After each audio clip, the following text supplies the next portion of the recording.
Welcome to Tia's Table, where we talk about making fitness and wellness doable for busy women like you and me. Looking for healthy meal ideas, workout motivation, and good conversation? Don't worry, I got you, girl. Sit back, grab a snack, and let's have some girl talk. Hey girl, welcome back to another episode of Tia's Table. This is where we talk about all things health, wellness, fitness, food, and a lot of fun topics too. I'm Tia, a behavior change specialist, accountability coach for women who are looking to live a healthier life in a low maintenance way that is doable for them in the life that they are currently living so they can live their best without the stress. Ooh, girl, put that on a t-shirt. Listen, I'm so excited to talk to you about some really cool things that I've learned in this month of January. I mean, we have not even had a full month of 2023 yet, and I feel like I have already learned so much, and I want to pass all of that information on to you because, girl, we don't gatekeep around here. So when I learn new things or things that I find to be helpful, I'm going to pass them on, and you do with that information what you will, right? Okay, so before we get started, let's talk about what is on our table right now. And let me just be all the way real. I'm eating a lot of vegetables right now. I feel like I'm eating a lot of salad. I feel like I'm eating all of the rainbow. And it's okay because the food is good. And you know how I know my system is clean? Like, girl, I have not even had a treat meal this year yet, right? I have not had a treat. I have not had a French fry. No Chinese takeout. I have not even been to my taco spot yet. So, that's how you know your girl is locked in. That's how you know your girl is locked all the way in. No wine, no champagne, no nothing. And I did not forget, okay, I haven't had anything to drink since I left New Orleans. And I realized after I finished recording the last episode that I never told you about my trip. So girl, we'll get into that at the end of this call. I pinky swear. But yeah, like my system is so clean, and I know it's clean because when I eat orange bell peppers, they taste like candy. Like they literally taste so sweet. I don't have to dip them in nothing. I don't have to sprinkle nothing on them. Like my palate has been cleansed of all of the filth of 2022. And here I am enjoying raw vegetables in my car on the way to drop children off at school in the morning. Who am I even becoming? I don't know. Hopefully it's a better version of myself. One can only hope. So right now, I want to talk to everybody about something that's been really helpful to me. It's something that I've recommended to my ladies before, and that is the idea of a bento box. When you have to eat on the go, or you know you're going to be out all day, you know you're going to need food, but you know you don't want to go to anybody's drive-through window to get it. Let me tell you about how the bento box has been a lifesaver for me. Now, you can buy bento boxes at Starbucks, like they have the protein box, and I think they have like a couple other ones. But if you go to Starbucks often, you already know sometimes you get to Starbucks and girl, they're sold out or they just don't have them. Now you're getting like a piece of pound cake or that warm chocolate chip cookie, which I can't even be mad at you about because if you went there for food and they don't have what you went to get, then you've got to get something. And everything at Starbucks is like so delicious. But the protein box is like really good. And it's just enough food to hold you over until you get to, like your next meal. So taking that idea, like that concept, and then just doing it at home, so easy. We can do it. And we'll, of course, customize it to what we like to eat. So what goes in my bento box? Y'all know I like to pick one thing and I basically just like eat that all week because that makes it easy for me. And I don't have to think about anything. When I have too many choices, that becomes a problem for me. So I like to keep it really simple. In my bento box this week, for example, my protein option is boiled egg whites, right? I love that. And I normally sprinkle the Mrs. Dash salt-free, everything but the bagel seasoning on those. Love it. Those hold up really well. Then for like a fruit or like a sweet option, I'll choose either strawberries or like grapes, or if I have some of those little cuties, I'll do one of those. In the fruit portion of the bento box.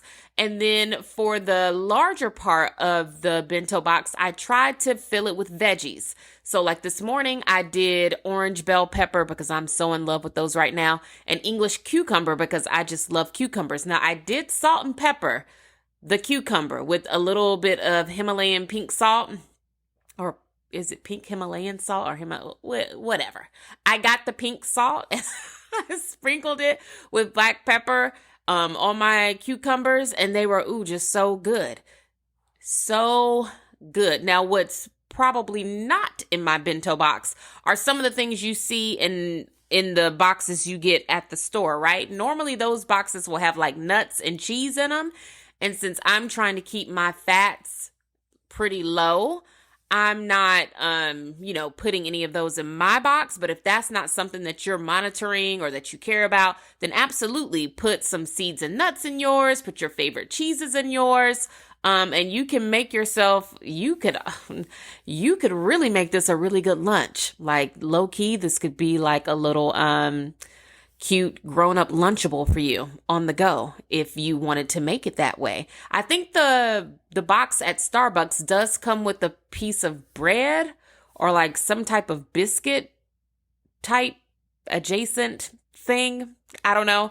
But that's also something that you could put in yours too. So if you have like a thin bagel, maybe you could do half of the thin bagel.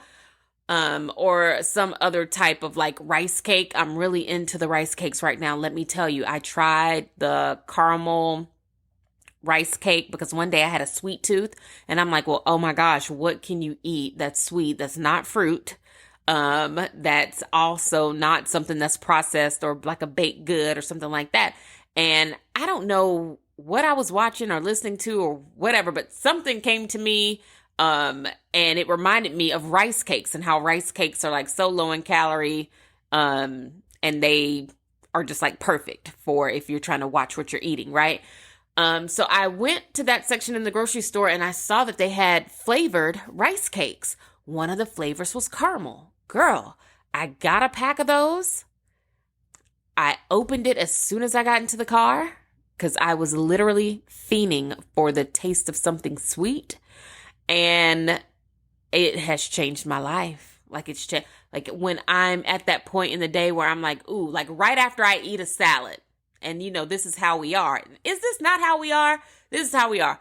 I will eat the largest salad that you have ever seen. I will eat a whole salad bar, right? And when I'm done eating, I'll say to myself, now I need something sweet. Because all of that salty and savory has like overwhelm my taste buds, and I feel like I need something sweet to kind of like balance it back out. Let me just say, the rice cake does its job. And I want to say that thing is only like 50 calories. I want to say the carb count is low. Like it's very ideal. I remember reading the label and thinking, yep, this is it. This is a winner. This is what we're going to do. We're going for the caramel rice cake.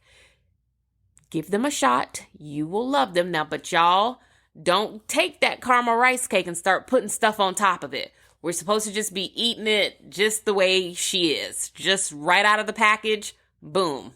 That's the way to go with that. So hopefully that's a good idea. You can also add a plain rice cake to your bento box. And both of those things have been like so clutch for me right now. So hopefully those are two ideas that you can also use and get behind. Now, what I really wanted to talk to you about this month are a couple different things, right? Some lessons that I've learned in January that will hopefully take me all throughout 2023 as it relates to my health and wellness fitness journey, right? And like I said in the beginning, because we do not gatekeep around here, anytime I learn anything that I feel might be beneficial to you, I'm going to pass that information along. So I started working with a personal trainer, and I think we talked about that on the last episode. I love her, love her, love her. We have only been working together, I think, for maybe, 2.5 weeks, maybe? I've already lost weight. Like I can already look at myself in the mirror and see physical change, like where I can tell, like, wow, you've been doing something different because you look different.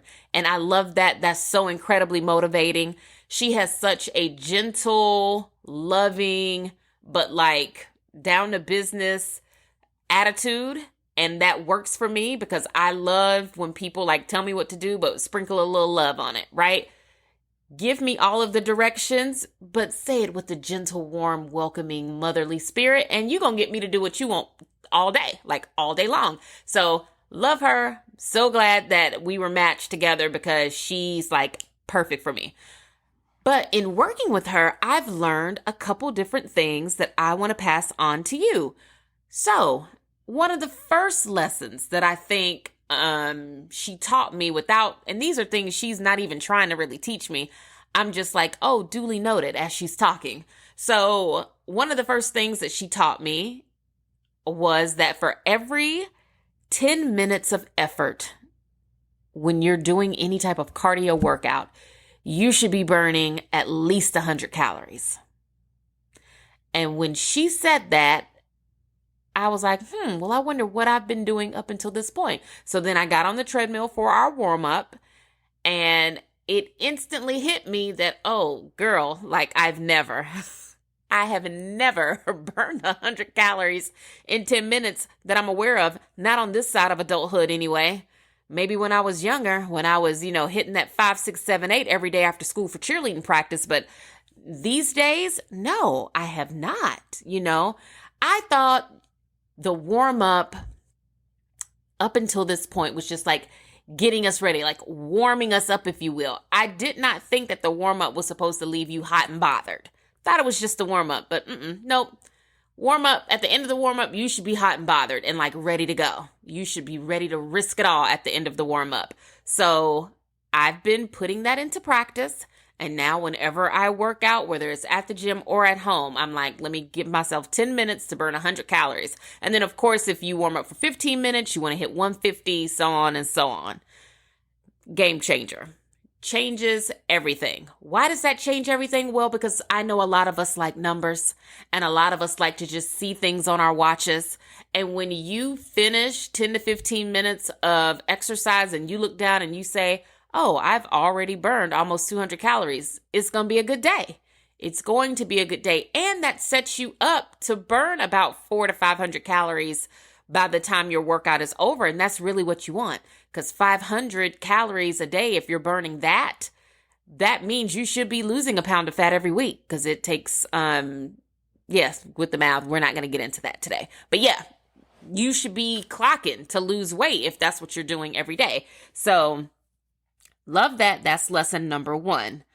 Lesson number 2 kind of goes hand in hand with this. And we talked about this back in, was it October when we did our squat challenge? That 10,000 steps a day that I think people are still sleeping on because it's no longer popular.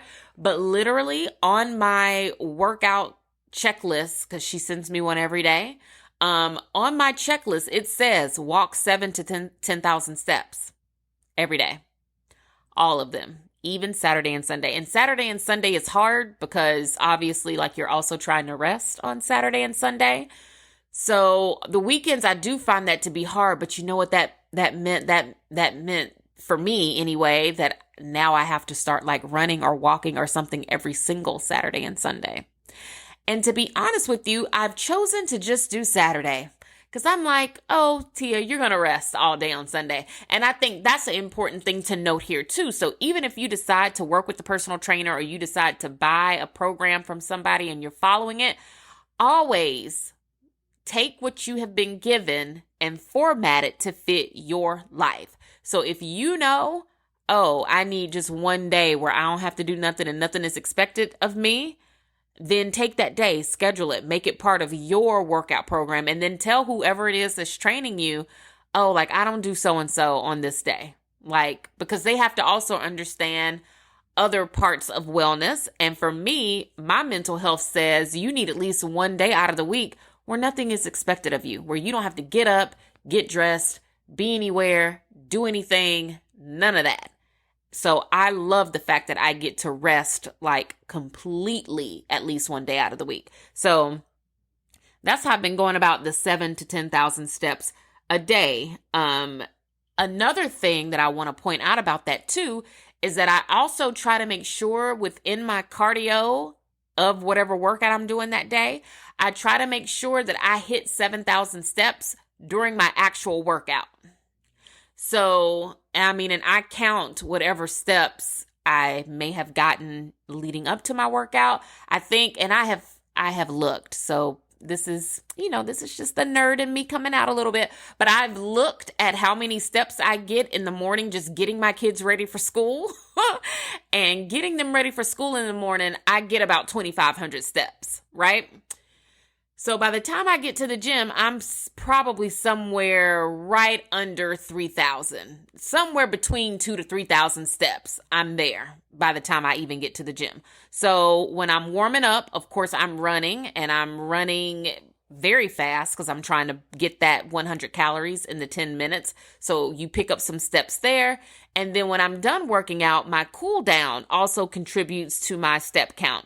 And lately I have been running for my cool down, which sounds kind of backwards, but it works for me and I like it. And that helps me get to my 7,000 steps before I leave the gym. That way I know throughout the rest of the day, as I run errands, do things I need to do, cook, clean, whatever, I know I'm adding to that step count, and I've already hit that step goal for the day. So don't sleep on getting those steps in every single day. Engaging your core. I think naturally I'm a person who does not necessarily engage her core all the time. And I know this because when I'm working out, I have to mentally remember, like, oh, you need to suck in your stomach. Sucking in your stomach and engaging your core is basically the same way. One of them just sounds a lot nicer than the other. So I'm like, yes, engage your core, Tia. Engage your core, engage your core. Her telling me that your core, she always says, like, your core doesn't get an easy pass, or your core is not getting the day off. Like, engage your core.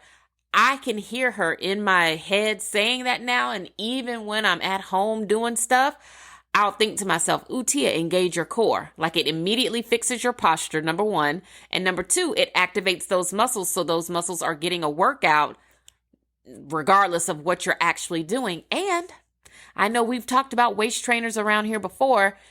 She likes to point out to me all the time, no one needs a waist trainer. Like, she even said to me one day, she was like, if you ever think about buying a waist trainer, and I kind of wanted to be like, ma'am, I've bought like 5 of those. I have like, which kind you looking for? Because I got them all.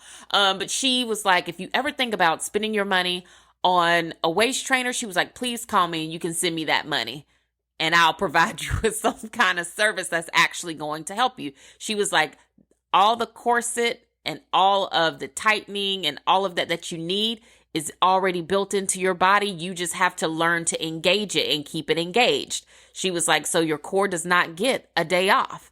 And I'm like, yeah, I know, but it's tired. My core has given birth to 3 people. So I feel like my core probably deserves a day off every now and again. But I guess, since I'm trying to look like something else come summer, I guess, I've got to tell her, like, sis, you got to wake back up. Like, we trying to be fine again. So you got to stay engaged. We're in this together, you and me. That's what I have to start telling my core.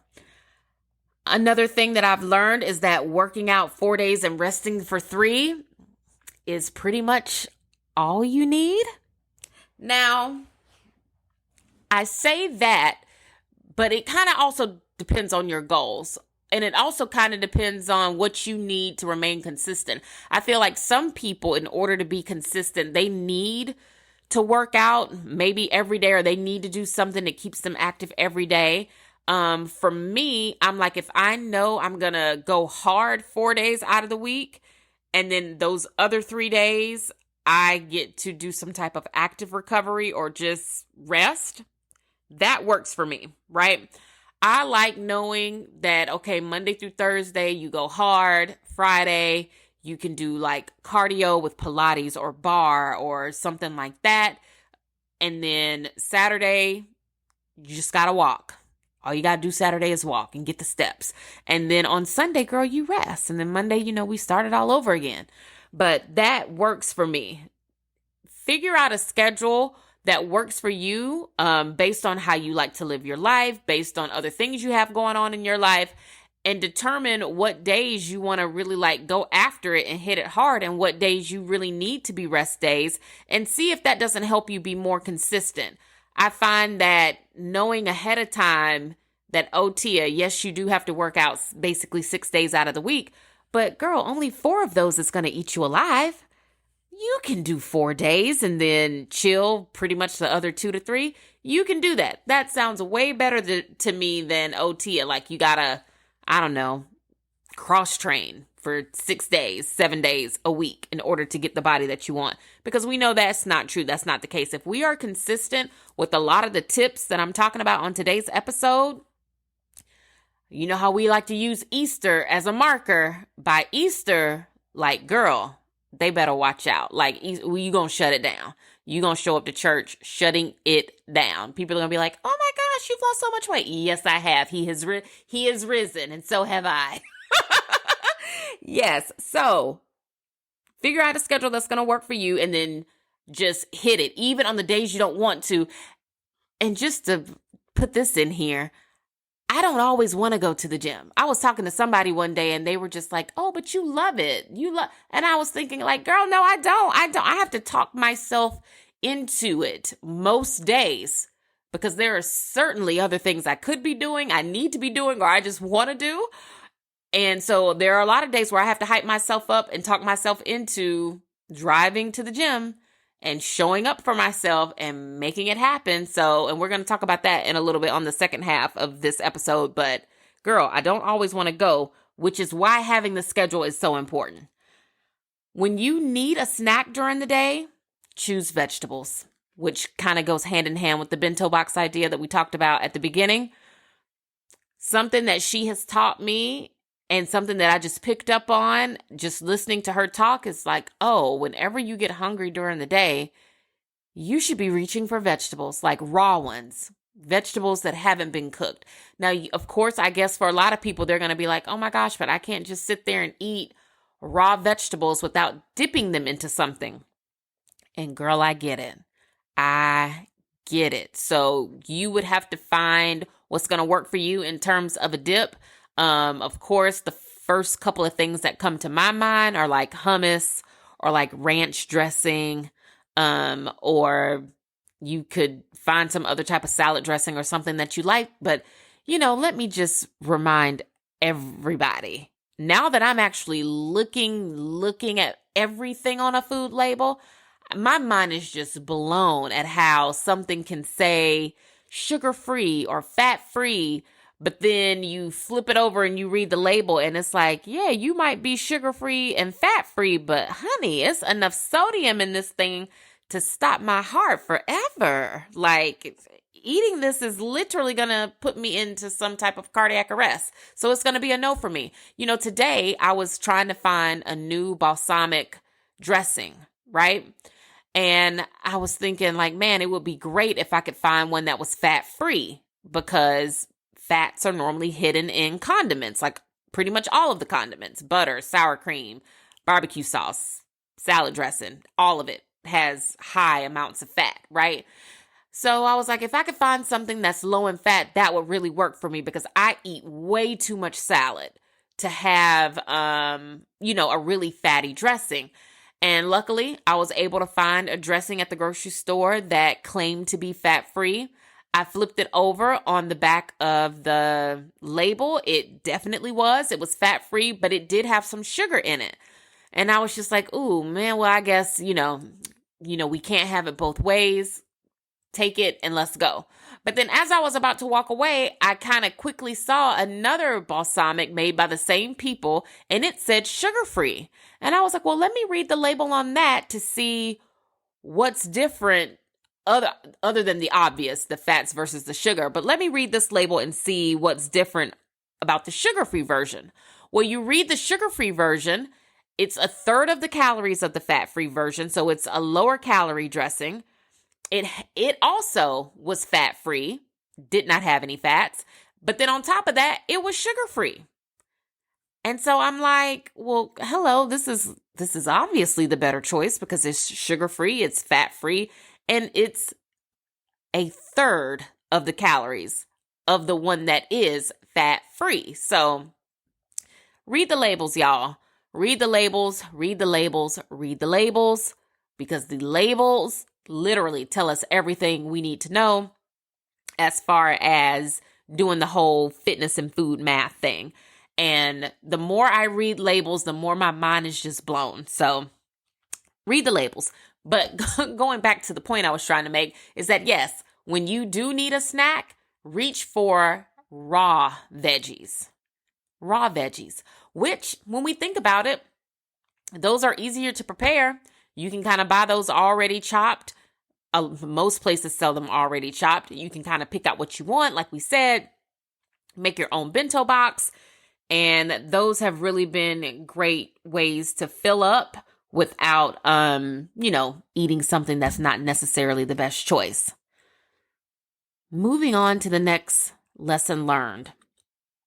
Jumping rope helps relieve cramped, sore, or muscles with lots of tension in them. So, as you're working out, especially on leg day, let's focus primarily on leg day because this is when she has me do it. So on leg day, no matter how much I warm up, doesn't matter how much water I've drink, I've had to drink, and it doesn't really matter what I've eaten before getting there, my legs start to feel gassed, or like if we go up in weight, I'll tell her, I'll be like, oh, like, I don't think I'm going to make it. This is going to be the rep that takes me out. And she'll say, well, no, just come over here and jump rope and just shake your legs out. So when you see people in the gym and they're like shaking their legs or their arms out, they're trying to like fight off that feeling like, oh my gosh, their limb is about to cramp up. You don't have to be in there shaking all over the place, flailing your arms and legs, just jump rope. Literally just jump rope. About 100 skips, maybe even less, is enough to shake you back out enough and you'll be good to go. When I mean to tell you, I have yet to be sore from these crazy, well, they're not crazy workouts, but these more intense workouts, I have yet to be sore. And I think it's because she has me do things like jump rope between sets. So also, with that being said, resting between a set, my rest between a set is like walking to the next machine. But I'm not standing there like looking at my phone or like sipping water. Like, of course, if I wanted water, I would drink it. But between sets, I'm not doing a whole lot of just idle standing, staring, the stuff you see people doing in the gym. She'll have me do something like push-ups or jump rope. And I think that's also something that we could kind of just put in our back pocket and say, maybe that's something that I can try doing. Because I really do think it helps. Number one, it keeps your heart rate up. So your heart rate is not like sinking and then going back up once you start exercise again. But then it's also getting more of a workout within whatever time you have allotted for the workout. I have really enjoyed having those little periods of push-ups and jumping rope between the bigger exercises. They have helped me out a lot. And one of the last lessons that I've learned is that, we already talked about that. Almost everything has fats in it. And before I was interested in macros and all of that, I don't think like reduced fat or the light version or fat-free, I never used to buy those options. I always bought just a regular straight up version of something. And for some things, I'll probably always continue to buy them because other people live in my house and they don't want, the lighter sugar-free choice if it's going to taste different, right? But I never really paid attention to that until now. And now that I'm looking at it, I'm just like, I'm amazed. So like I said a few minutes ago, read your food labels. So the fact that I'm even working with a personal trainer says a lot about some individual growth here, right? You remember years ago when Shonda Rhimes wrote that book about the year of yes, and everybody had a year of yes. I mean, not me, because when the book dropped, I didn't read it. Don't judge me. So I don't know. I don't know what she was talking about in the book. But what I get from the title of the book is that you were supposed to just say yes to anything that could possibly serve you in a positive way. Let's assume that's what the book was about. If the book was not about that, feel free to message me and let me know that I don't know what I'm talking about. But anyway, remember years ago when everybody had like this year of yes and everybody was like, yes, yes, yes, yes, yes. What happened to that? What happened to that? I think I know what happened to that. I think social media taught us to be okay and comfortable with saying no. And then no became like the new cool thing to say. And so then we all just started saying, nope, that's not going to work for me. Nope, nope, nope, nope, nope. For whatever our reasons are, no is a complete sentence. And we took that and we ran with it. Perhaps to the detriment of some of the progress that we're trying to make, right? And I recognize that in myself. So I was like, okay, Tia, you are trying to figure out whatever your new normal is going to be, because we have gone through the process, and I had to mourn the fact that I did not have that job teaching classes anymore. And it took me a long time. I'm like, okay, but you're over it now. Like, you're not sad about that anymore. But you do need to figure out what your new normal is going to be. And how are you going to do that if you have this long list of things you're not going to do? Girl, like, how can one even figure anything out if you're constantly telling yourself or whoever's trying to help you no, right? So I told myself, okay, I'm going to start saying yes to different foods, new ideas, workouts, strategies, whatever. I am going to not be so skeptical that things may not work out, and I'm just going to assume that they will. I'm just going to say yes, because the worst thing that could happen is that I'll get feedback that it's not for me, but that doesn't necessarily mean it was a waste of my time or that it failed in some way, right? So I decided to have a year of yes, but make it all about fitness and wellness, okay? And that's how I ended up with the personal trainer. Because for a long time, I was like, oh no, it's not worth it. It's not this, it's not that. Then when my gym had that special, it kind of really didn't even make sense for me to not take the gym up on the special. And of course, now that I'm working with somebody, I have purchased additional sessions. I'm like so in love with it. I can tell it's working. And it's literally everything that I think I need in like on my journey right now. But I wouldn't be here if I had just been stuck telling myself no, right? I had to tell myself yes and open myself up to the possibility that something might work. Telling yourself yes in this case, or at least in this area of your life, might be the difference between you getting to where you want to be and you staying where you are. And I know for me, I'm like, well, I don't want to stay where I'm at because I don't want to be frustrated. We talk about that a lot in season 1. I don't want to be frustrated like this, or I don't want to be the reason as to why I'm frustrated.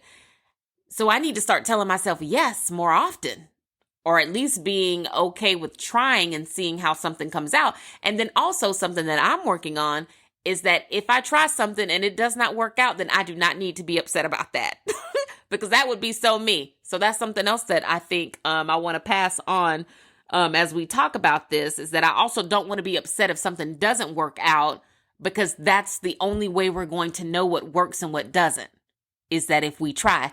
Things that I would say to my children, I am going to start saying to myself, well, honey, you don't know unless you try. Don't be afraid to try. Don't be afraid to try. Like, seriously, I wouldn't even be feeling as good as I do right now if it wasn't for the fact that I completely changed my mindset and decided to like move forward with trying something new. So being open, saying yes is something that I want all of us to kind of work on. We're still in the early stages of the year. It's never too late to make a good decision and start new. If you've already fallen off the bandwagon with some of your healthy habits, girl, just pick them up. Pick those habits right back up where you left them. Pick them up at your next meal. Pick them up tomorrow morning. It's literally never, ever too late. And in most cases, your results are on the other side of whatever it is you've told yourself you don't want to do. For me, that could be getting up early, which I haven't even shared this, but now that I'm going to bed at a decent time at like 9 o'clock at night, there have been mornings where I will wake up. Like I will naturally wake up on my own at about 4. And if I wake up and I'm feeling it, I will get up and I will go downstairs and I will do my cardio for the day before I even make my kids their breakfast and their lunches and all of that. What's been key for me about that too is also being flexible. So even in me saying yes to something that I probably would have said no to last year, I still allow myself to be very flexible in it. So if I wake up in the morning and I'm like, oh, I feel rested, I feel good, I feel like, yeah, I can go ahead and get up and it's 4 o'clock in the morning, I will say, yes, I will allow myself to do that. Now, there might be another day where I have slept for 8 hours. I slept for 8 hours. I will wake up at 4:30 in the morning and I'll say to myself, oh, sis, but you're not feeling it today. So don't do it to yourself. Say yes to getting more rest, right? Whatever it is that's going to be the best for me in that moment as it relates to my fitness or wellness routine, I'm choosing to say yes and allow myself to try different things and do different things because I know at the end, as long as I'm consistent with all of it, even if I'm not consistent with every single thing every single day, on the grand scheme of things, as long as I'm just consistent overall, it's going to work out in my favor, right? So say yes more, be willing to try things more. This is also a great exercise in positive self-talk and believing that you can. When you talk to people about working out or changing how they eat, I mean, maybe because I do this for a living, but I hear a lot of, I can't, or whatever. Like I hear a lot of no's and I can't, and I can't. And sometimes it's very good reasons for it. And so you have to take the no's as they come. So this is not me saying go against something that's not medically right for you or do something that you know you just absolutely shouldn't be doing. This is not that. This is me saying when confronted with or given the option, when choices are in front of you and you have the choice to say yes to something that you know would be good for you, you know might help you get to where you want to be, but maybe you just have a hang up about something in your mind or you're a little skeptical about it, just say yes and see what happens, right? And I think doing this has quite possibly been the best thing I could have done for myself starting out on a new year. So I just wanted to pass that on to you. If you feel like you're in a place where you are trying to work out, trying to get in shape, trying to change how you eat, and you feel like it's just a lot of change taking place at one time, and you might feel bombarded by all of the choices and all of the change, know that you're not alone. Say yes to what you feel you can, and know that anything you do that's moving in the right direction is going to result in progress and results for you. And that's something else that I wanted to say in my tips earlier. Something else that I've noticed is that I don't have to get it perfect every day, right? It's not about perfection. It truly is about progress. So I don't have to hit my protein intake every day. I don't have to be exact, like spot on with my water every day. I don't have to get 8 hours of sleep every day. Every workout might not be my best workout because some days I might be tired or I might be in a bad mood or, just whatever. It won't be perfect every day. I don't even have to worry about getting it perfect every day because all I have to do is progress towards the finish line, right? Every day that I go to the gym, every day that I eat a vegetable, I eat a piece of fruit, I take a sip of water, every day that I honor my bedtime routine and I'm in the bed by a certain time, even if all of that was messy and not right and maybe not ideal, it will all work together for my good, and I will eventually get to where I want to be.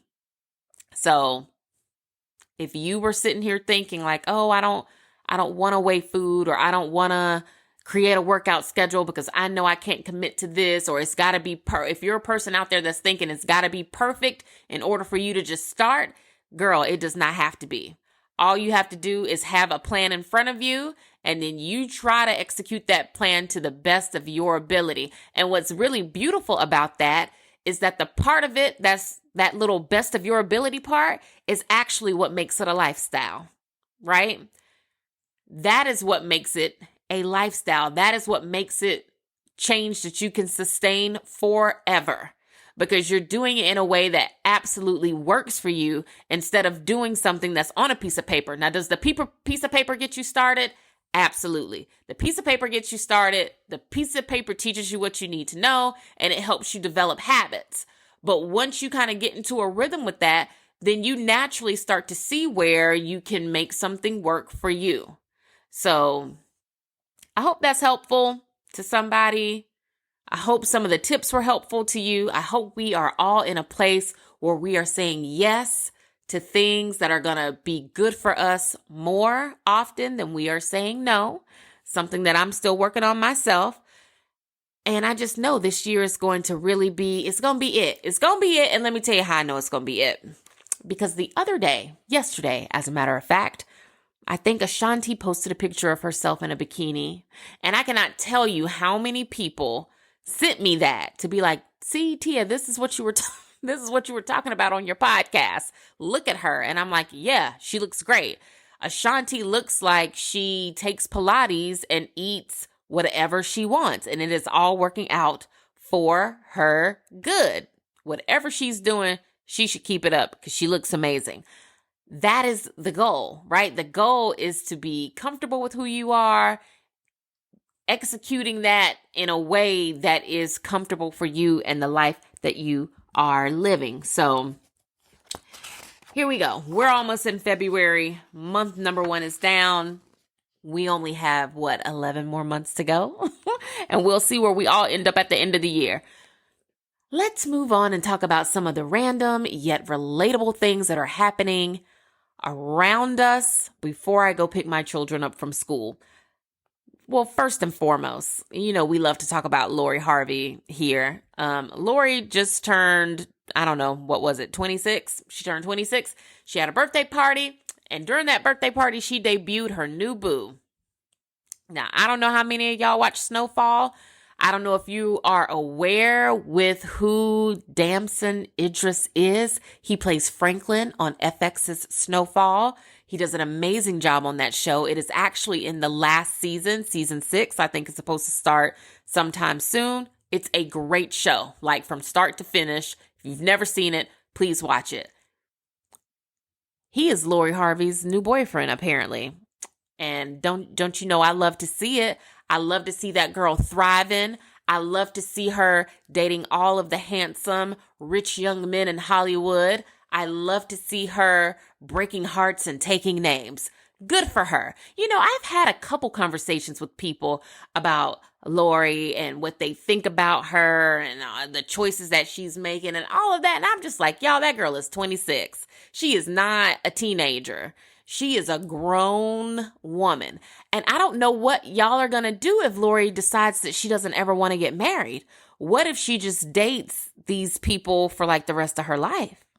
What are y'all going to do?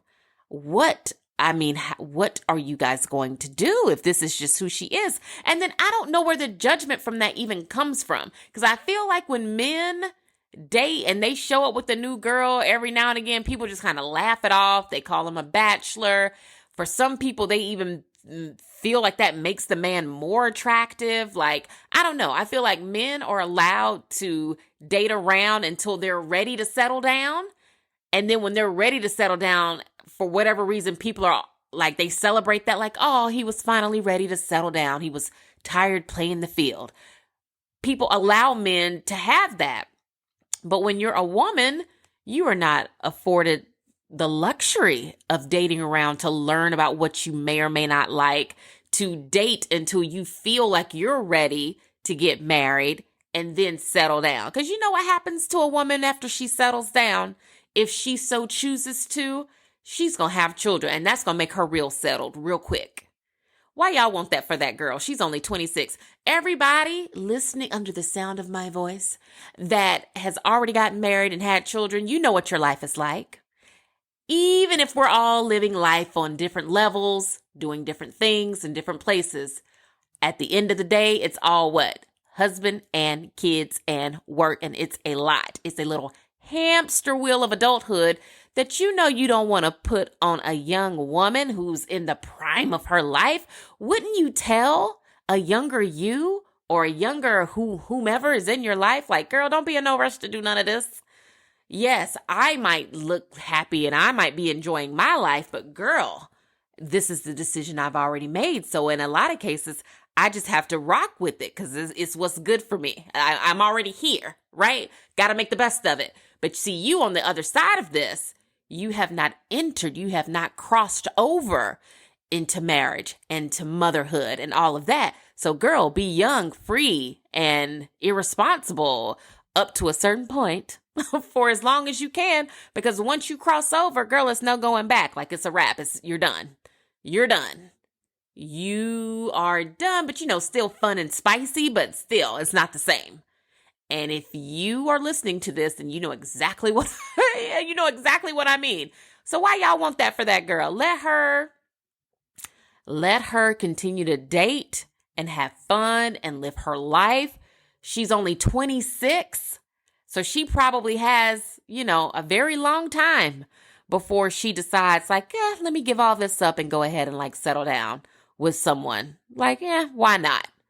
Please let that girl have her life, because she looks like she's having an amazing time. And also she looks like she don't care about what y'all think. So that's gotta be worth something, worth mentioning at least.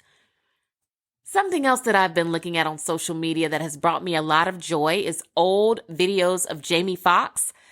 He is such a good storyteller. And if you're on TikTok or Instagram or wherever you get your videos on social media, just look up any time Jamie Foxx is being interviewed by somebody and he's telling a story about anything. His stories just light up my face. I end up smiling. He's so funny and animated. And it's something about him that seems so just like genuine. I saw a video of him standing, I think he was at like the BET Awards or the NAACP Awards, watching her rehearse. So like, it wasn't the live show. It was like a rehearsal and she was performing and doing her thing. And I think it was the first time that he had ever, either heard of her or heard her music or whatever, because you could hear him saying like, who is this? What song is this? Like, he was, asking questions about her. And then after she got done rehearsing, he goes up to her and says like, wow, like you killed it. And this was only the rehearsal. He was like, you're so talented. And he was like, just praising her for her performance. And basically telling her like, stick with this. Like, you're young, you're talented. Don't let nobody take either one of them things from you. Go forth and be great, young lady. Like, it was just such a good moment. Watch his videos if you haven't. He tells the best stories.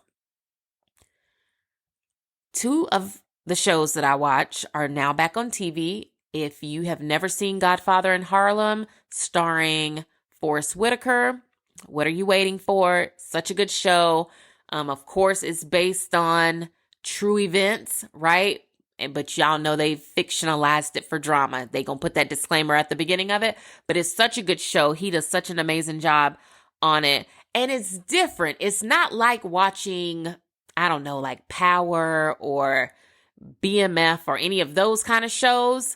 Something about it is just different. Even though it's still about selling drugs, I don't know. They kind of make it classy. I don't know.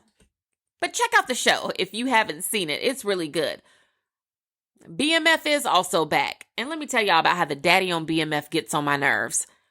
He gets on my last nerves. I don't know if you've seen the second season yet. Him and the wife are having some issues. She is so patient. She is so kind. She is so loving. She is like the ideal, like quintessential, like wife and mom. And when I mean to tell y'all, I be wanting her to just leave him where she found him. I'm like, girl, leave him and that guitar where you found him. Because he gets on my nerves. I don't like the way he talks to her. I don't like the way he talks to those children. I don't really think I like him all that much. His character really bothers me. But I feel like that's a good show. Lala is on this season of BMF, and she does a really good job. She's actually a really good actress. What was she on before this? Power. Oh, are they typecasting Lala? Are they? Is she being typecast? I don't know. I also saw her in an Old Spice commercial the other day, so maybe not, but it looks like they are trying to put her in similar role. Anyway, because we're not going to knock Lala's hustle. Lala is on this, and she does a very good job. And I also think that Carisha is supposed to be on this season of BMF, if I'm not mistaken. So it'll be interesting to see who she shows up opposite of, because I'm assuming if they're bringing Carisha on, Carisha's probably going to be somebody's love interest, I'm sure. I'm almost certain that's what they're going to do. I've wrapped up some books this month. I'm still listening to Spare, Prince Harry, because I only listen to it when I'm in my car. So I'm still listening to that. The book is still really good. At this point, I'm at the place where he's talking about a lot of his time as a soldier. His brother has married Kate at this point, and he's just talking about their relationship. And so far, what I've been able to take away from the book that I didn't know before is that his brother has not been a good brother to him, which probably shouldn't surprise me, but for whatever reason, it did. I finished reading You Made a Fool of Death with Your Beauty. If you have not read that book or you've never heard of it, it was good. It was a page turner. It was a very suspenseful read. I am not going to spoil it for you by talking about the ending. So what I will say is read it and then reach out to me and let me know what you thought about the way that book ends. I have spoken to some of my friends who have read the book, and I let them know what I thought about the ending. And they pretty much laughed at me and was like, Tia, you can't have it all. What did you want her to write? Which one of my friends was like, oh, well, maybe she's going to write. Siri, no one asked you. Maybe she's going to write part 2. I don't know if she is or if she isn't, but read that and let me know what you think. This month, or for the month of February, I'm going to be reading Before I Let Go by Kennedy Ryan and All About Love by Bell Hooks. I can't wait for that. And I'm also watching Married at First Sight Nashville. I mean, the couples just got married. They haven't made it to their honeymoon yet. And so far, one of the couples, the girl, the Dominique, the really young one, I don't think they're going to make it. And then I really don't know these people's names yet either. Is her name Kristen? And I think she's matched with the guy with the bald head. I think that they're so cute together, and I think they are like a perfect match as far as what they say they want from each other. I really hope she's able to give him a chance. And I'm interested to see like how that's gonna go. And then the other couple where the girl is like a cheerleading coach or she's like a pageant beauty queen, and she married somebody who was an only child. I hope they are able to make it because they seem like they have a lot of potential. And then the other couple where the girl is like a hair salon owner and her husband is a sailor, or he likes to sail yachts competitively or something like that. I really like her. So I hope he does not annoy her or like break her heart or make it hard for her, because she seems like just like the sweetest woman. So I hope, hope they make it too. I feel like this season has a lot of potential. So far, the couples look really great. Oh, and then the other couple where the girl is like super, like she's super animated and her husband is kind of like more laid back. Is his name Liam? I don't know. But she's short. He's really tall. They actually seem like they're a really good match too. So this is the first season that I've watched in a long time where the people seem like they were matched perfectly. So now we just got to hope that these people don't get in their own way, which are we all not working on that? Because God knows I'm working on staying out of my own way. So that's what I'm watching on TV right now. I hope y'all enjoyed this episode. I'm so glad we got a chance to catch up. If you or anyone you know needs help establishing healthy habits, you're looking to gain some momentum and consistency on your fitness, wellness, health journey, feel free to reach out to me at tiavfitness@gmail.com, or you can send me a DM on Instagram at tiavfitness. You can also check out my website, www.tiavfitness.com. Share this podcast with someone who you think may enjoy it. Girl, they got so many episodes to listen to at this point. Don't forget to rate and review if you enjoyed what we talked about today. Don't compete, don't compare, don't complain. What God has for you is for you. Never knock another woman's hustle. And remember, when you're out, compliment a woman and make her day. I got to go get in the school pickup line to go get my babies. to get all 11 of them. So I hope y'all have a great day. I will talk to you next time. Love you, girl. Bye.